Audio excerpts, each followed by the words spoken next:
men be men and let women be women, is what I'm saying. I do know people say that opposites attract, and I guess, but like for me personally, no. If the circle is open, he's on the dance floor. Like,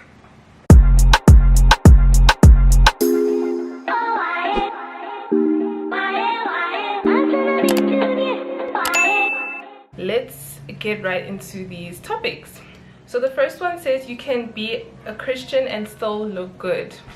Definitely agree with that. I am a Christian and I look good. No, but for real, sometimes Christians come across as really boring, and I feel like being a Christian does not have to be boring, and you don't have to not look good. Like, you can dress up and be pretty and like do all of these things, but in like a really nice, respectful, modest manner. I also do believe that everybody is convicted differently, because everyone's journey is different and everyone has like their own relationship with God. So yeah, I definitely agree with that. I do think that you can be a Christian and still look good. Okay? Guys, I'm so sorry for the noise. I'm literally sitting right by my window. It's really hot, so I have the window slightly open. So if you guys hear the noises, y'all know I live on a racetrack. The next one is being a Christian in the 21st century.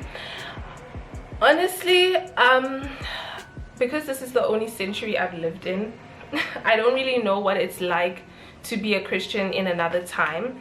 But what I will say is that being a Christian in this time is a little bit hard. Everything that Christians say nowadays are just taken like either out of context, or people just are waiting to attack Christians. That's how I feel. We are called to be the light of this world and not give up, so we're not going to give up. We are just going to persevere and continue spreading the gospel of Christ in the best way possible. What does it mean to be a Christian? It means to be like Christ. So what was Christ like? He was compassionate, he was caring, he was kind, and as long as you focus on doing those things, then I feel like you'll be just fine.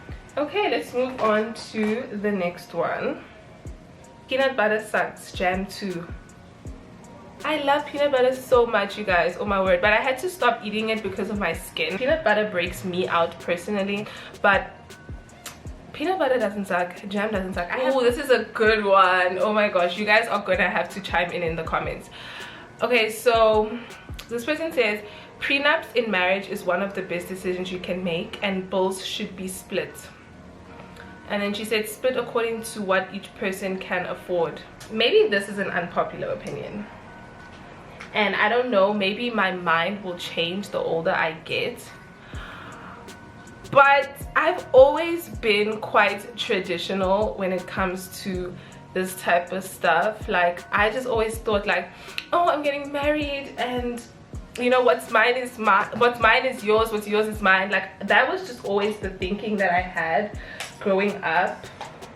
And I don't think that it's like a bad thing, but I do think that it is something that needs to be rethought, because crazy things happen out here. I don't know if I would say that a prenup is important, but like, I don't know, I really don't know. You guys let me know what you think in the comment section down below. Yeah, and then about splitting the bill, hear me out. And maybe some of the girls are not going to be happy with what I say. I don't think that there's anything wrong with splitting the bill, but what I do have a problem with is you know, if you've asked me out on a date and you're taking me out of my home and then you want me to split the bill. Like, bro, I was not even planning on being outside today. You decided to take me out. You need to pay the bill. And it goes both ways. It's just that with like, men typically ask women out on dates, so it's always like, oh, the man should pay. But if you're a woman and you're asking a man out, girl, this man literally did not plan for you to take him out, so like, pay the bill. There are a lot of men who like take women paying the bill as like, how dare you, you know. But sometimes men let women spoil you, okay? Let her do her thing. Okay, so the next one says your thoughts on homosexuality. This is an interesting one. Okay, so I'm just gonna say that everything and most things that I say and the values that I hold are very closely tied to my faith. So everything that I'm saying I'm saying based off of the fact that I'm a believer of Christ, I'm a follower of Christ, I'm a Christian, and I just feel like the Bible is very clear about sin and homosexuality being one of them.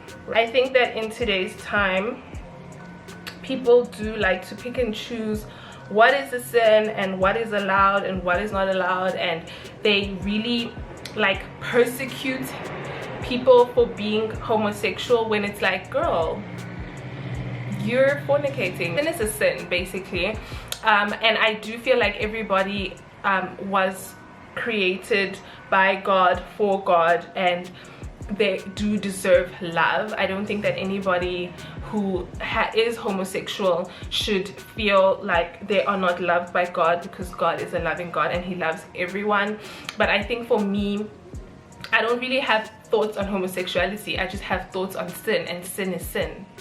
That is just what it is. But that doesn't take away from the love that I have for them, and that the love that God has for them. So yeah, very loaded subject. Anything that I say can be taken the wrong way, and I mean, it is what it is.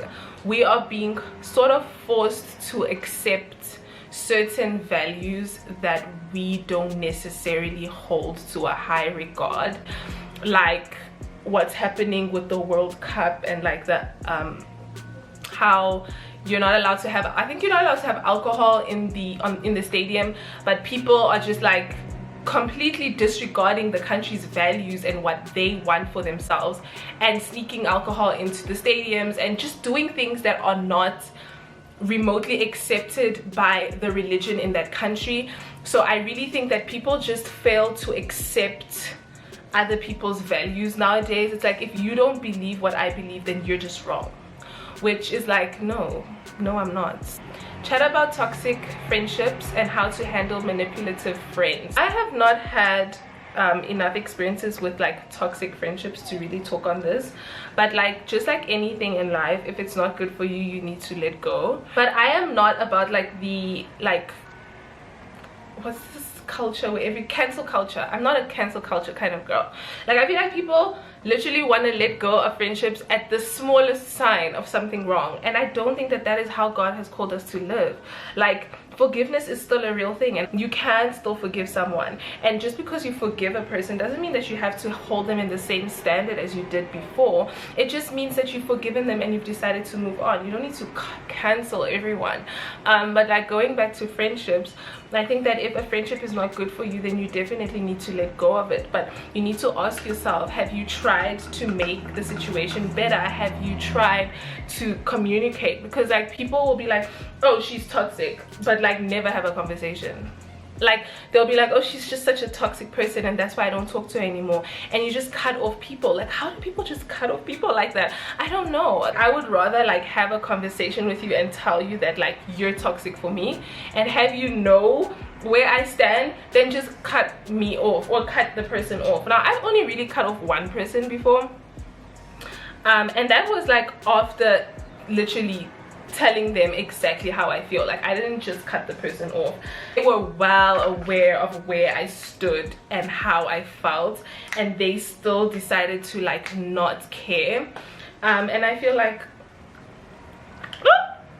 my bad. I feel like that is how I would go about it. How to deal with it is definitely have conversations, like tell the person how you feel, and if they don't care, then you can take yourself out of the equation. Then you can remove yourself. Then you can be like, okay, well, if you don't care about how I feel and you don't care about what you're doing to me, then I can no longer be in this friendship. This friendship no longer serves me. Guys, friendship is really important, and I take my friendships really seriously. Like, I don't just be calling anyone my friend. Like, it's serious for me, right? If someone is being toxic to you, that's like to the detriment of your own life and your own mental well-being. Why would you let someone do that? Like, why? I literally have about 35 minutes left. Let's go to the next one. Not a topic. You're beautiful. Thank you, sister. Pretty privilege is a real thing. The other day I actually heard a conversation about someone say that pretty privilege is not a real thing and it's in your head. Being beautiful does take people far. I'm not even, and it's beautiful in the eyes or on the standard of what people think beauty is. And I think that's the sad part. If you don't fit a certain like criteria, then you're not deemed as beautiful. Now, I'm not saying pretty privilege is a good thing. I'm just saying that it definitely exists, and we are moving a little bit away from that, where people are defining their own beauty and all of that. But I still do think, okay guys, my camera cut off while I was speaking. I'm really sorry about that. I'm just quickly putting on my mascara. I can't even remember what I was saying. Let's move on to the next one. So split the bill or the man must pay. There's only one right answer. Ha lol. Okay, I think I touched on this a little bit earlier. If you are asking me on a date and taking me out of the comfort of my own home, I had no plans to go out, you need to pay the bill. I did not budget for this. I did not budget for an outing, so you do definitely need to pay the bill. And that's just that on that. Society has taken out like the nurturing and caring side of women, and then have taken out the like manly side of men. Like, it does not mean that women cannot work, it does not mean that women cannot pay the bills, but let men be men and let women be women, is what I'm saying. Next one. What are your thoughts on black tax and how to handle draining family relatives? Honestly, unless you have to constantly be in their presence and in their space, then there's no need to keep contact. I think just keeping your space, keeping your distance if you can. I mean, if you live with them, then that's a different story, right? But just learning how to take your space and learning to know where you stand in that person's life and where that person stands in your life is like a really important point. And also just pray for them, pray for yourself. You need to ask yourself, is there something that you're doing that is like wrong, right? Because a lot of times we are so quick to be like, oh, she's wrong or she's done this, but it's like, okay, what part have you played in like the relationship and making the relationship draining? Like, what have you done? What part have you played? And if you genuinely feel like you haven't played a part, then you pray about it. You take your distance. Well, I would advise people to always try to mend a relationship or friendship. If it can't be fixed, then it can't be fixed. People are in your life for a season or a reason. Like, it sounds really cliche, but it's true. But I think that we do need to make conscious efforts to live in peace and harmony with all people. That's what the Bible tells us. So living in peace and harmony doesn't mean like, oh, like throw your mental health out the window, but you need to be able to look at yourself in the mirror and be like, okay, I tried with this family member, I tried with this friend, and it's not working. And then you have peace about moving on from that thing. So yeah, my thoughts on black tax is a very loaded subject. I do know that there are people out there that literally, like, your parents are like, pay up,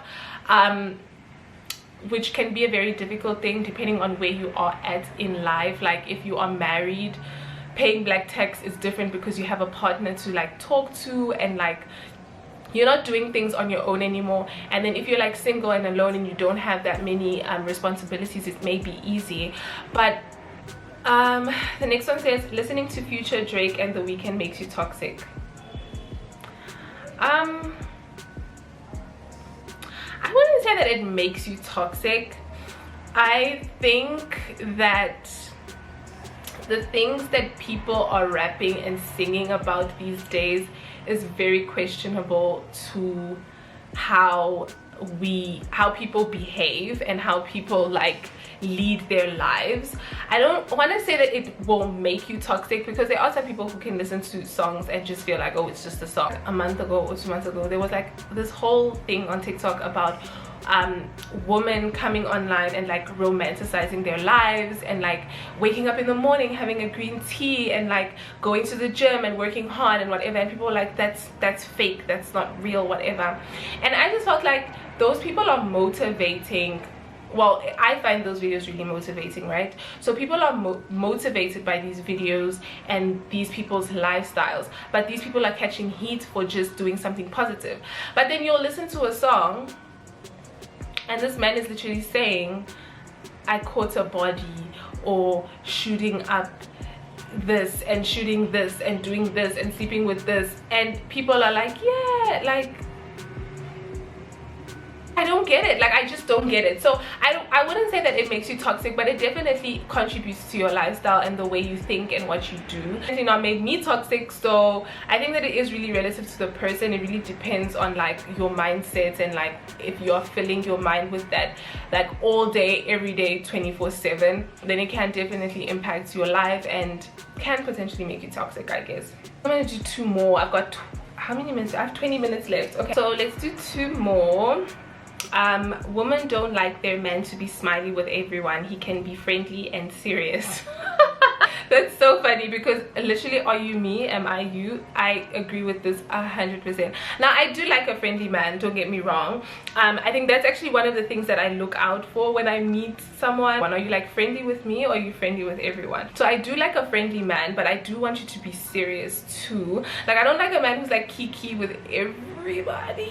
Does that sound wrong? Oh, that sounds wrong. I wish you guys could like hear it how I have it in my head. Like, I do like a friendly person, of course. So the life of the party kind of person is just not my person. Like, just not my person. I mean, we're all allowed to have our preferences. That's just my preference. If the circle is open, he's on the dance floor. Like, I don't think we wouldn't mesh. Like, we wouldn't mesh. And I do know people say that opposites attract, and I guess, but like for me personally, no. I have a good side. I mean, I'm very jokey and playful. Like, I love cracking jokes, so I do definitely appreciate that in a person. But like, we need to have a moment where we're like, okay, having a serious conversation. And you know, men low-key like it when women show initiative. You know what? I've had conversations with people. It's very two-sided. So some men are like, yes, we love women who will like come and say what she wants, and then there are other men who are like, no, don't do that, because then it takes away from the chase. And I feel like I lean more towards the second point, that I feel like, you know, women who shoot their shot, like, I commend you. I've never shot my shot before, but I commend women who shoot their shot.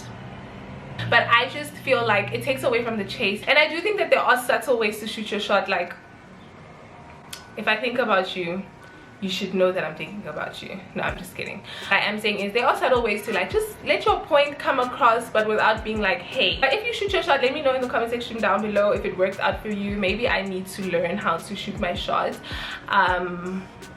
So yeah, you guys, I think those are all the topics that I will respond to for today. I literally have 15 minutes to leave the house and get to church. I'm gonna put my shirt on, and then I will come back here and do my outro. So yeah, you guys, that brings us to the end of today's video. Thank you so much for watching today's video. Thank you to everyone who sent through some topics and unpopular opinions and just interacted with this post. I really appreciate it.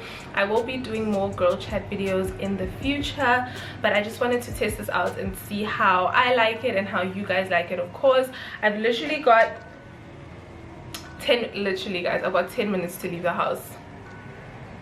Literally 10 minutes to leave the house to get to church. Thank you guys so much for watching this video. Let me know what your thoughts are in the comment section down below, and I'll see you guys in my next video. Bye.